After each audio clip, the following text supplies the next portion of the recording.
welcome back to the channel. Okay, guys, I have y'all some more stories. Uh, Many of y'all said y'all want to hear my stories of my my door dashing, so I have some more for you.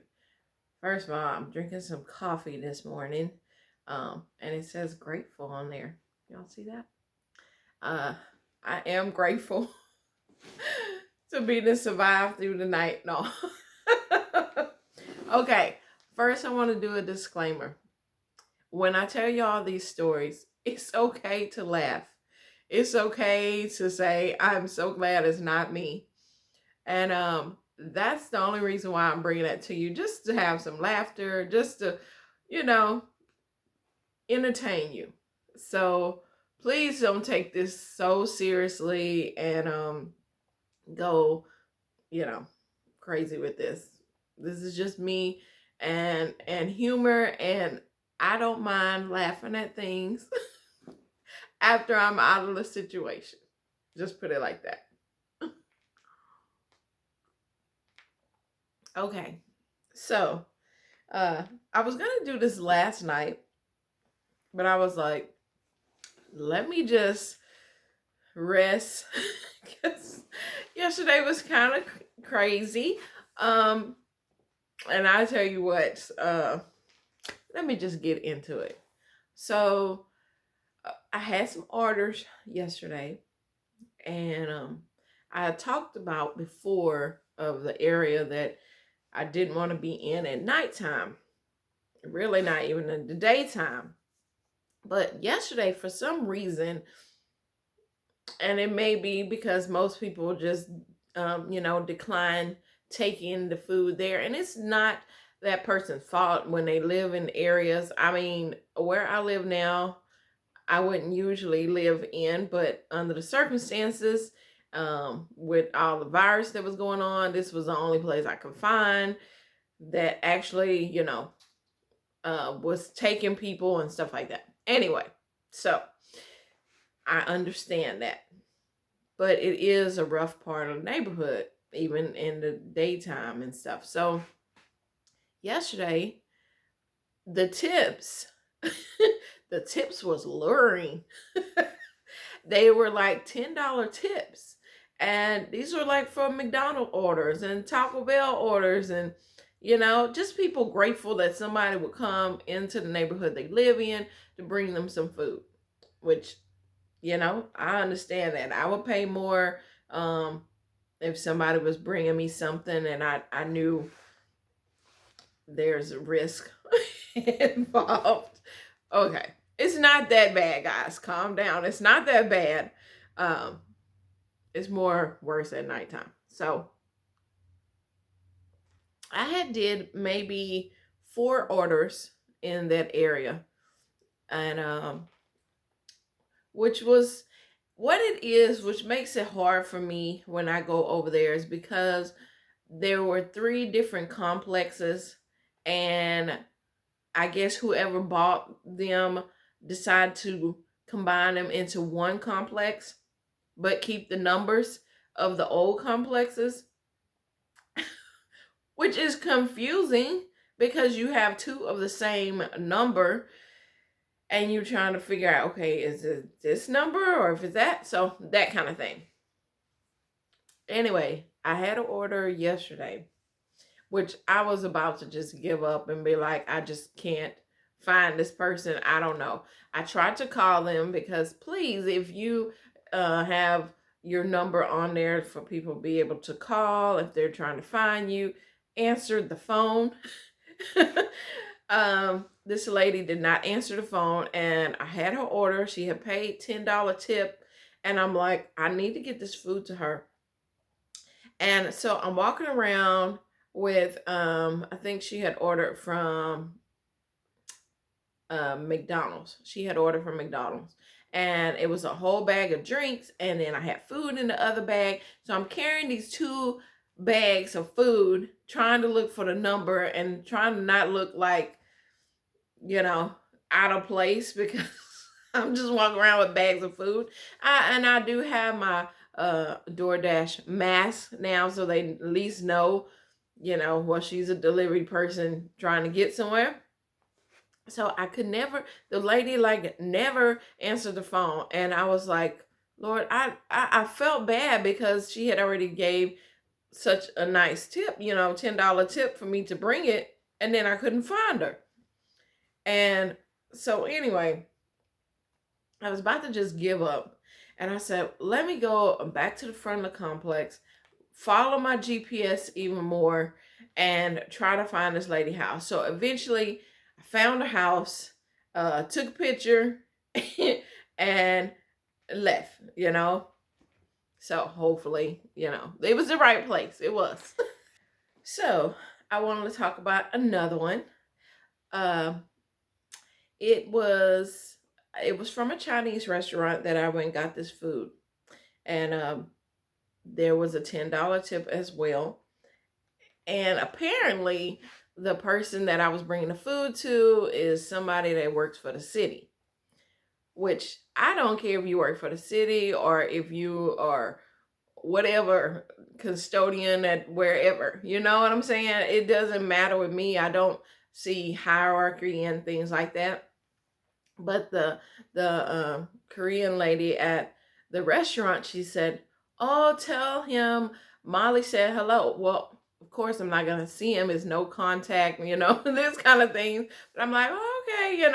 And she's like, "Oh, he is part of the, he works for the city." And I'm like, okay. And so anyway, I went into this very nice neighborhood. And I was like, oh yeah, because there was some, nice houses. Even though it's not a gated community, but if you don't live over there, you shouldn't be over in that area. So, okay, these houses are weird the way they built them because like the front door is like on the side of their house. And some of y'all may have houses like that, like the garage is in the front and like you have to go around between the hedges and find the front of the people's house. It's not the front, it's like the side. And so he had put a message on there to put it on this nice blue table inside his gate. So I had to like open his gate. I'm thinking, I hope the gate is unlocked. It was. And video cameras and stuff like that, I'm sure, in the neighborhood. So I'm putting it there. And of course, you have to take a picture. So it kind of looks weird to anyone that is seeing you standing, bringing some food there, and then you snapping a picture at somebody's front door. It looks weird. So I happened to come back through there because it was like these huge hedges. I had to go like behind, it seemed like I was going behind their house. And I have my flashes on when I do my Doordash. I keep my flashes on so people know, I'm busy working. I don't know. I do that for precaution. So I get back around and this lady, the neighbor, she is sweeping, guys. She is sweeping at the end of her driveway.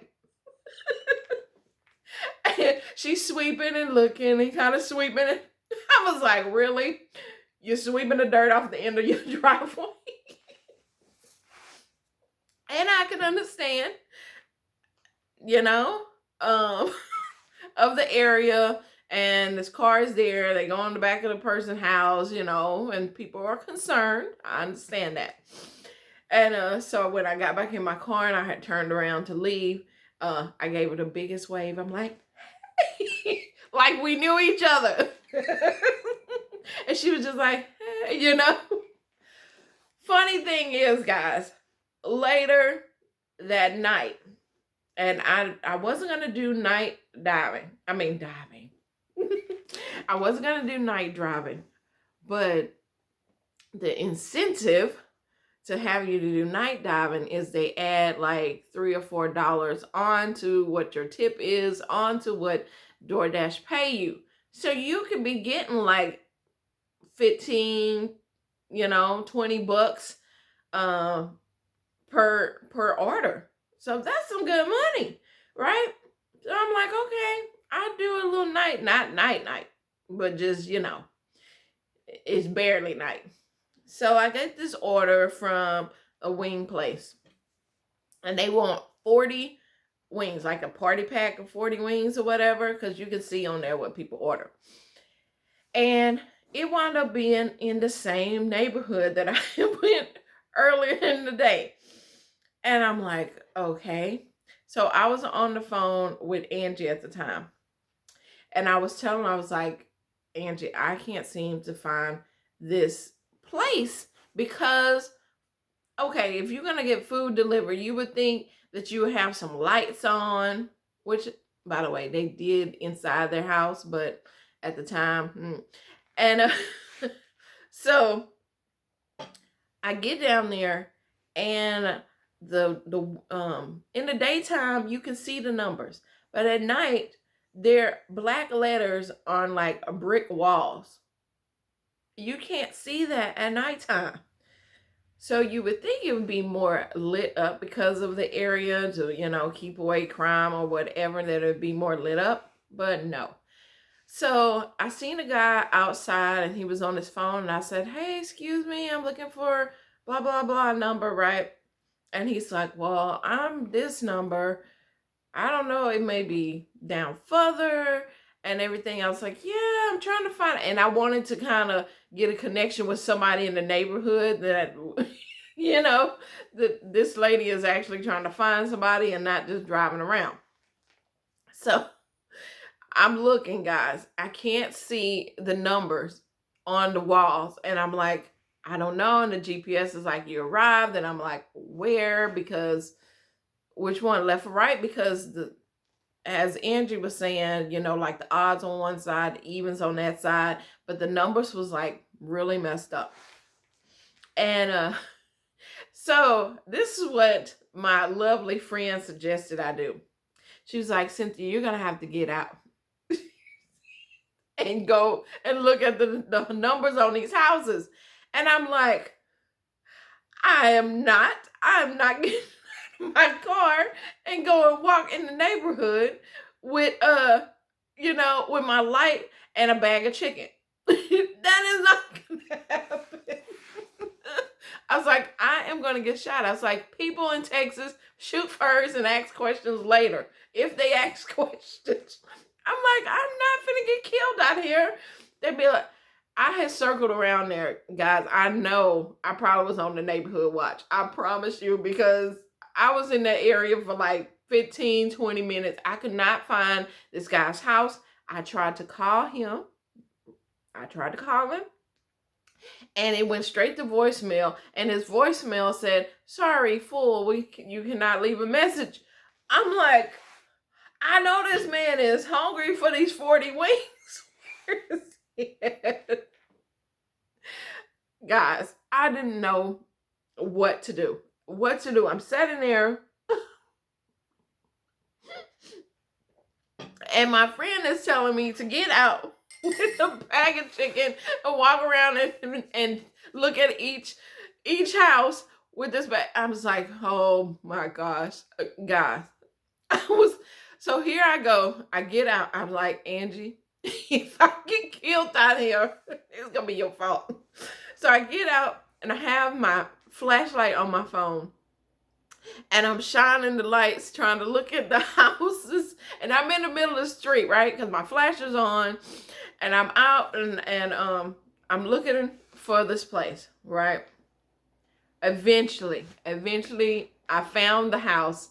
And I looked on the message because it tells you how they want it. If they want you to hand it to them, if they want no contact, then you just leave it at their door. So this was what was crazy, is because it said, bring it to the front door, put it down, knock 3 times, then hurry back to your car and have a safe night.